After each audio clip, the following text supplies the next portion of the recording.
kelompok 2 akan mempresentasikan hasil kerja kelompok kami, yaitu mereview jurnal tentang kelarutan. Selamat menyaksikan! Baik, judul dari jurnal yang akan kami review kali ini adalah pengukuran dan pemodelan kelarutan dapagliflozin propanediol monohidrat atau obat anti diabetes dalam karbon dioksida superkritis, evaluasi model baru. Anggota-anggota kelompok kami diantaranya ada Lutfi Hoirul Anbia dengan NPM 110, Leni Mardiana dengan NPM 111, Ratu Amelia Mutiara Putri dengan NPM 112, Walidi Reza Ibnu Sogir dengan NPM 113, Dani April Maulani dengan NPM 114, Rizka Puspita Putri dengan NPM 115, Rahma Fuji Zainuri dengan NPM 116, Diva Andira Wance dengan NPM 117, dan Alif Aina Nurhaliza dengan NPM 119. Poin-poin dari review jurnal ini diantaranya ada nomor 1 judul artikel, yang kedua ada penulis artikel atau jurnal, ketiga ada nama jurnal, yang keempat ada volume dan halaman jurnal, kelima ada tahun jurnal, keenam ada latar belakang dari jurnal yang kami review. Nomor 7 ada hipotesis atau masalah penelitian. Nomor 8 ada tujuan penelitian. Nomor 9 ada subjek penelitian.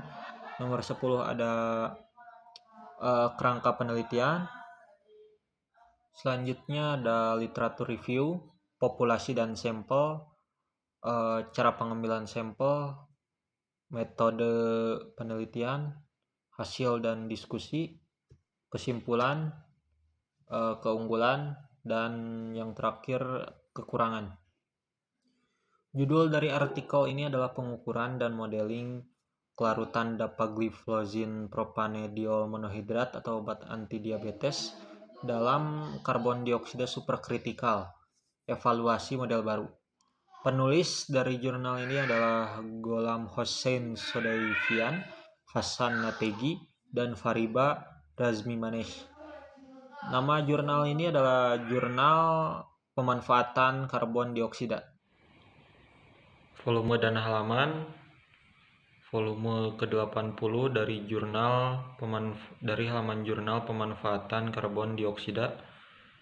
Tahun diterbitkan pada tahun 2024. Jurnal ilmiah berpotensi yang fokus pada pemanfaatan karbon dioksida CO2 dalam berbagai aplikasi, termaksud namun tidak terbatas pada bidang lingkungan, industri, dan farmasi. Jurnal ini menerbitkan artikel penelitian, ulasan, dan makalah asli yang berkontribusi pada pemahaman dan kemajuan teknologi yang proses pemanfaatan CO2. Para peneliti dan pakar di bidang pemanfaatan CO2 sering memiliki jurnal ini untuk berbagai temuan dan wawasan mereka, menjadikan sumber daya berharga untuk mengetahui perkembangan terkini di bidang ini. Dewan editorial jurnal terdiri dari ilmuwan dan profesional terkemukakan yang menjamin kualitas dan relevansi konten yang diterbitkan, dengan penekanan pada praktik berkelanjutan dengan penggunaan CO2 yang inovatif.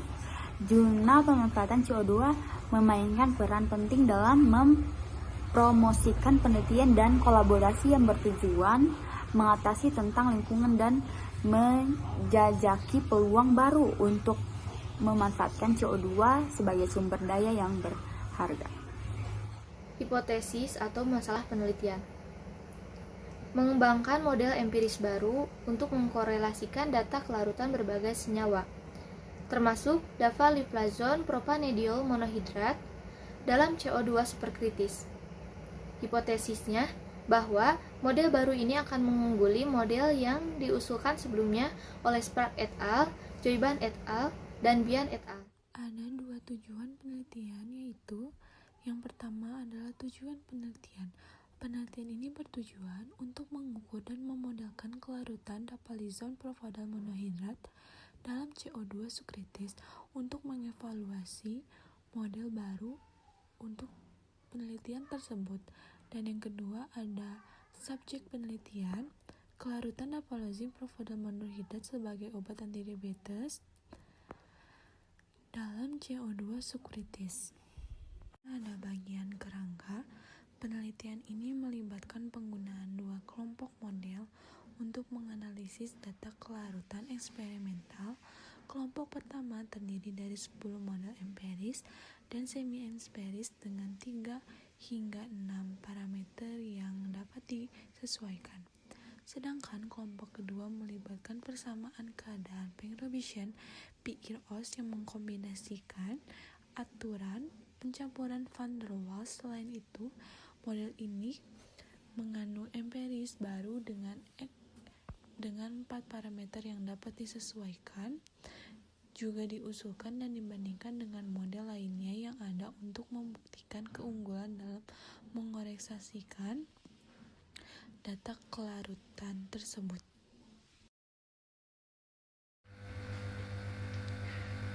Oke, saya Lutfi atau bisa dipanggil Afi.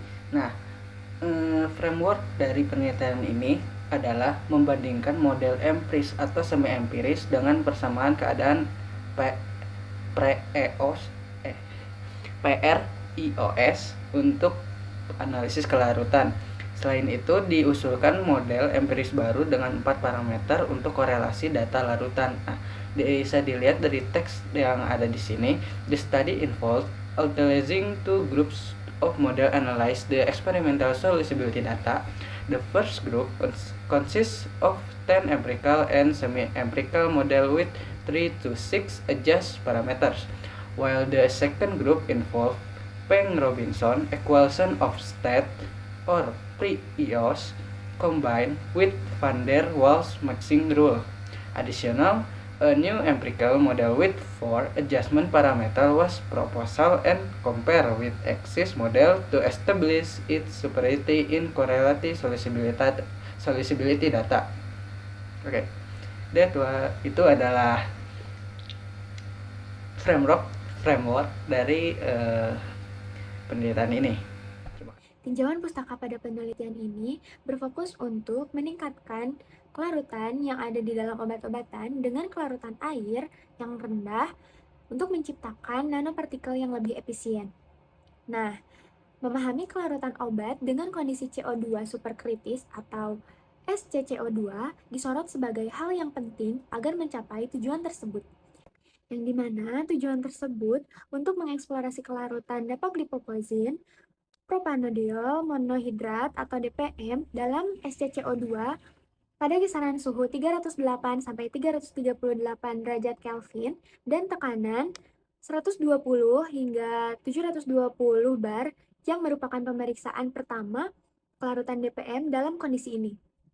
Di dalam tinjauan pustaka dalam penelitian ini juga ada beberapa model yang digunakan, yaitu model empiris, semi-empiris, dan persamaan keadaan yang telah digunakan dalam penelitian sebelumnya untuk mengkolerasikan data kelarutan dalam SCCO2. Populasi dan sampel mengacu pada perilaku kelarutan dapagliflozin propanediol monohidrat atau DPM dalam karbon dioksida superkritis atau SCCO2. Sampel terdiri dari data kelarutan eksperimental yang diperoleh untuk DPM pada berbagai kondisi suhu dan tekanan masing-masing yang berkisar antara 308 sampai dengan 338 Kelvin dan 120 hingga 270 bar. Data kelarutan berkisar antara 1,517 kali 10 pangkat negatif 5 hingga 7,933 kali 10 pangkat negatif 5 fraksi mol, sehingga sesuai dengan kisaran kelarutan 0,234 hingga 1,247 gram per liter. Sampling method. Dalam studi tersebut, kelarutan dapagliflozin propanediol monohidrat atau DPM dalam karbon dioksida superkritis atau SCCO2 ditentukan menggunakan pendekatan statis. Metode statis ini untuk mengukur kelarutan dalam CO2 superkritis yang dipilih karena presisi, kesederhanaan, fleksibilitas, keamanan, dan efektivitas biaya. Metode ini memungkinkan kontrol yang tepat terhadap kondisi eksperimen seperti suhu dan tekanan, sehingga dapat diakses oleh banyak laboratorium. Pengaturan eksperimental melibatkan sel kelarutan dan prosedur gravimetri sederhana untuk mengukur kelarutan DPM dalam SCCO2. Metode penelitian. Metode penelitian yang digunakan dalam penelitian ini meliputi penentuan eksperimental kelarutan dapagliflozin propanediol monohidrat atau DPM dalam karbon dioksida superkritis atau disingkat dengan SCCO2 menggunakan pendekatan statis. Pengaturan eksperimental mencakup sel kelarutan dan prosedur gravimetri untuk mengukur kelarutan DPM dalam berbagai kondisi suhu dan tekanan. Penelitian ini juga membandingkan model empiris dan semi-empiris yang berbeda, serta persamaan keadaan Peng-Robinson PREOS yang dikombinasikan dengan aturan pencampuran van der Waals untuk menganalisis dan mengkorelasikan data kelarutan eksperimental. Model empiris baru yang disusun dengan 4 parameter yang dapat disesuaikan dievaluasi aktivitas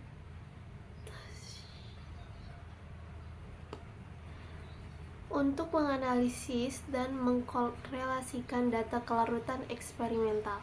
Model empiris baru yang diusulkan dengan 4 parameter yang dapat disesuaikan dievaluasi efektivitasnya dalam mengkorelasikan data kelarutan DPM dan senyawa lain dalam SCCO2. Hasil dan diskusi. Penelitian ini menyajikan temuan analisis data mengenai kelarutan eksperimental dapagliflozin propanediol monohidrat atau DPM dalam karbon dioksida superkritis atau SCCO2. Bagian ini mencangkup mengenai rentan kelarutan fraksi mol konsentrasi DPM yang sesuai pada kondisi suhu dan tekanan yang berbeda. Selain itu, bagian ini membahas perbandingan model empiris yang diusulkan dengan model lain yang sudah ada dalam hal akurasi dan korelasi dengan data eksperimen. Efektivitas dan keunggulan model yang diusulkan dalam korelasi data kelarutan, serta wawasan yang diperoleh dari penelitian ini. Temuan dan implikasi penelitian tentang kelarutan dapagliflozin propanediol monohidrat atau DPM dalam karbon dioksida superkritis atau SCCO2. Bagian ini mungkin menyoroti pentingnya memahami perilaku kelarutan DPM dalam SCCO2 untuk aplikasi farmasi. Ini mungkin membahas kisaran nilai kelarutan yang diperoleh, kinerja model empiris baru yang diusulkan dalam menghubungkan data eksperimen, dan wawasan apapun yang diperoleh dari penelitian tersebut. Kesimpulannya mungkin juga menekankan pentingnya data kelarutan yang akurat untuk mengoptimalkan proses produksi dan kualitas produk sekaligus menghargai biaya. Selain itu, mungkin juga disebutkan arah penelitian di masa depan atau penerapan temuan tersebut. Selanjutnya yaitu keunggulan jurnal.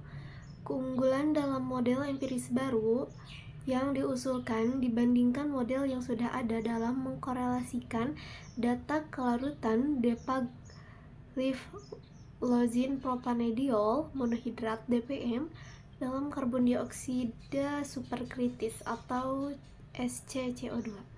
Model yang diusulkan menunjukkan kinerja yang unggul dalam membangun korelasi dengan data kelarutan, mencapai deviasi relatif rata-rata absolut atau AARD sebesar 14,1%. Melalui evaluasi terdapat 27 kumpulan data kelarutan dan hasil kelarutan obat DPM. Model yang diusulkan mengungguli model lain secara signifikan dan secara akurat mengkorelasikan hasil eksperimen DPM dengan akurasi yang luar biasa.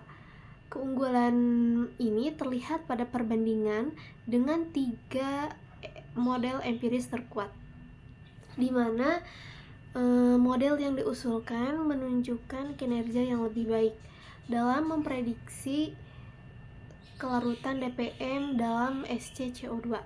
Kekokohan model ini selanjutnya divalidasi melalui analisis statistik yang cermat, yang menyoroti keadaan dan presisinya. Para peneliti menekankan pentingnya model canggih dalam industri farmasi, di mana prediksi kelarutan yang akurat sangat penting untuk formulasi dan pengembangan obat. Selain keuntungan kuantitatifnya, model yang diusulkan juga menawarkan manfaat praktis. Penerapannya memerlukan sumber daya komputasi yang lebih sedikit, sehingga dapat diakses untuk penggunaan rutin di lingkungan laboratorium. Efisiensi ini ditambah dengan akurasinya yang tinggi, menempatkan model ini sebagai alat yang berharga bagi para peneliti dan profesional industri. Penelitian di masa depan bertujuan untuk menyempurnakan model ini lebih lanjut dengan menghubungkan kumpulan data yang lebih beragam dan mengeksplorasi penerapannya pada senyawa farmasi lainnya.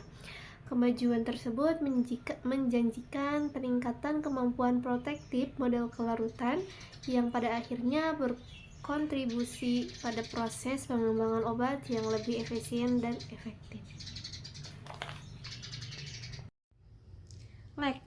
Kurang akurat atau efektifnya model empiris dan semi-empiris yang ada, seperti model Spark, Joyband, dan Bian, dalam mengkorelasikan dalam kelarutan dapagliflozin propanediol monohidrat atau DPM dalam karbon dioksida superkritis atau SCCO2. Kurangnya akurasi pada model sebelumnya mungkin telah mendorong pengembangan model empiris baru dengan 4 parameter yang dapat disesuaikan untuk meningkatkan korelasi dengan data kelarutan eksperimental. Temuan penelitian ini kemungkinan besar menunjukkan bahwa model yang diusulkan mengatasi kekurangan atau kurangnya presisi pada model yang ada, memberikan representasi yang lebih akurat mengenai perilaku kelarutan DPM dalam SCCO2. Sekian presentasi dari kelompok kami. Mohon maaf apabila ada kesalahan.